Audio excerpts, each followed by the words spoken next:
Hey, welcome back to another episode of Tech Talk. I am your host, Jeff Hootselle, the Chief Cloud Officer with AuditMax. As you guys know, Tech Talk is a conversation show. We chat with people doing really interesting things in technology from all across the country.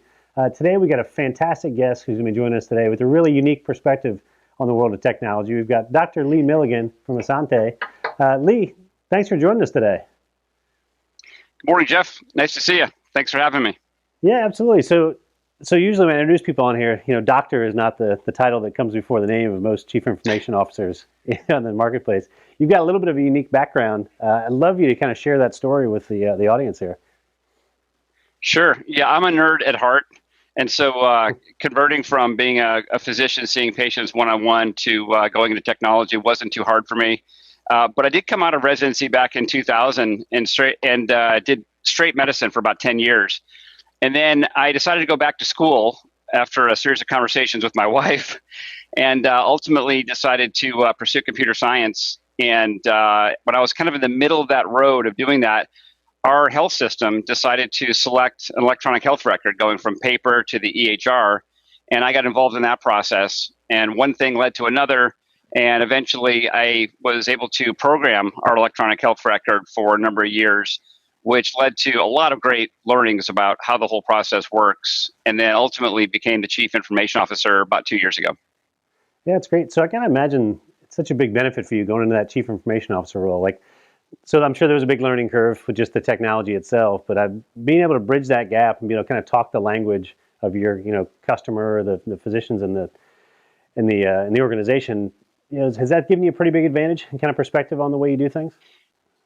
Yeah, I think anytime you are involved in technology or responsible for technology and you understand the impact of that technology on your end users at a different level, you have a distinct advantage. And in my case, previously I had been in scenarios where I had been using the technology and either it wasn't working right or I didn't understand it well enough. And frankly, it can be embarrassing. You're trying to get through this encounter with a patient and you're fumbling through the electronic health record, trying to navigate this user interface and this technology. And that can be a really awful scenario. So I've always kept that at kind of in the back of my brain every time we come into a new decision about what to do about this technology, where we're going with it. I always try to remember what that frontline individual is trying to accomplish when they're using the technology. Yeah, and you kind of undersell a little bit in your journey here. So you're talking about going from practicing medicine to this role as a chief medical information officer, and then transitioning to a CIO. When you're working for a health system, that's a lot of responsibility. It's a lot of technology you have to keep up with, and as everybody knows, the pace of change is crazy right now. How fast things are developing, and there's new solutions kind of popping out every day. What's that journey been like, or what was the most challenging part of you kind of taking on that new role? Yeah, I think the biggest thing for me is I had to be really honest with myself about what I brought and where I really lagged. And I did a self-assessment, frankly, and I brought in folks that I'm close to, people I know really well, and asked them to give me an honest assessment of where they really thought I lacked. And that was hard to do, frankly, but it was perfect ultimately because it gave me a playbook for what to work on.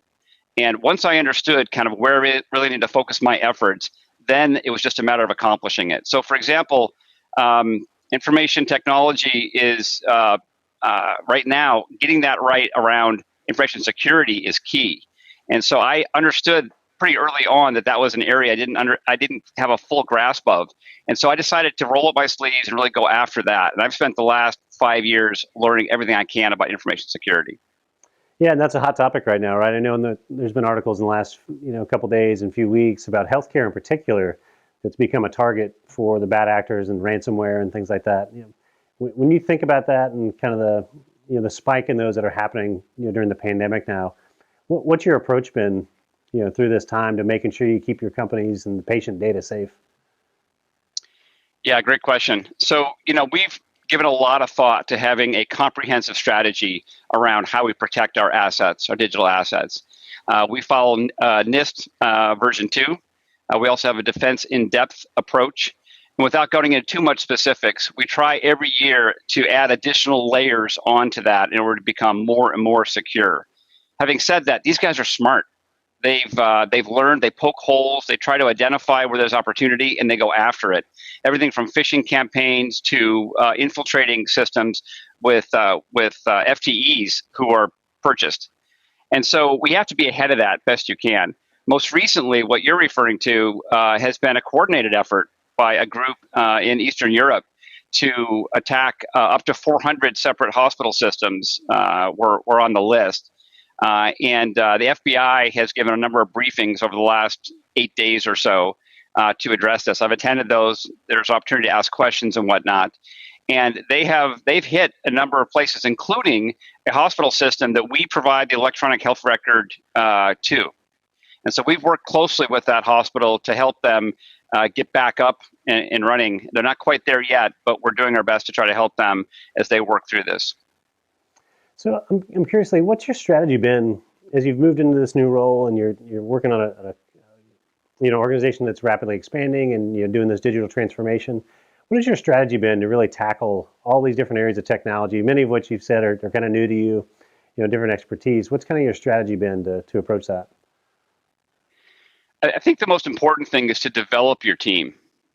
It's pretty clear to me that I don't have all the answers, but it is also clear that if you get the right people in the room, you can accomplish anything. And so I want to get the right people on the bus. I want to get them on the right seats, and then I want them to understand that I care about them and I want them to succeed. Both, when it comes to productivity around our specifics of our strategy, as well as them as human beings. And what I found is when you really invest in those folks, that you get 150% out of them. And in my case, that's really been the scenario.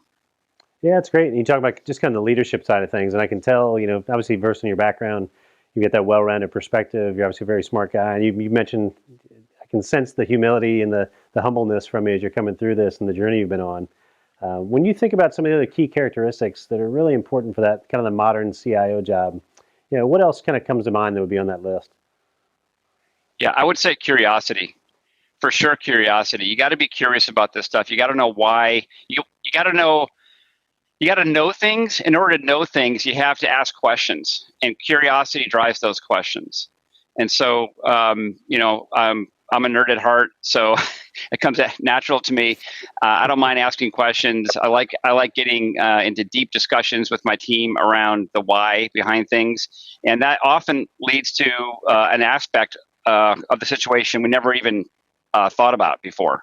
So I believe in deep discussions. I believe that when you make an effort to really get around the superficiality of the answer, and you get into those 5 whys, and you get deeper and deeper and deeper into it, then you begin to discover what the real why is. And where that comes into play for us is around high reliability. One of the challenges I had coming into this position is that we had a number of unplanned downtimes. Every year we had, I'd say, about 2 times industry average in terms of the number of unplanned downtimes. And so we began to investigate that. My first month in the role, we really rolled up our sleeves with my team and really began to investigate it. And what we found is the vast majority were human related. In other words, we didn't follow some process we had in place. We didn't have redundancy in place. We didn't have a backup in place, or we patched something without understanding the consequences of it. And so, by asking the 5 whys, being curious, getting down to, the bottom level, once we understand that, then we can put in place processes and accountabilities to make sure it doesn't happen in the future. And year over year, we've improved our unplanned downtimes by over 30%. Yeah, it sounds like that's probably resulting in a better customer experience as well, right? I got to imagine, folks are happy with the things you guys are doing. And, you mentioned earlier about being sympathetic to the doctors and how they're using technology while they're in front of a patient. It sounds like that's a big focus as well. Yeah. I'm glad you mentioned that. I mean, I remember clearly multiple times as a practicing physician, ER physician, where the EHR goes down and we're bringing out the whiteboards, right, for all the patients in the ER, and we're whiteboarding this thing around, lab results, send this person to surgery, whatever it might be. It is so painful to go through that process. So you only have to do that once before you realize, let's not let this happen again. Yeah, that's great. Well, Lee, it's awesome. You have such a fresh perspective. It's so great to chat with someone like yourself and your unique background. So I appreciate you coming on today and spending some time with us. Thanks so much, Jeff. I really appreciate you talking to me today. Yeah, you got it. Hey, and thank you guys for tuning in as well for another episode of Tech Talk. If you guys want to catch more of our archive of episodes, you can visit auditmax.com and see our full library of conversations.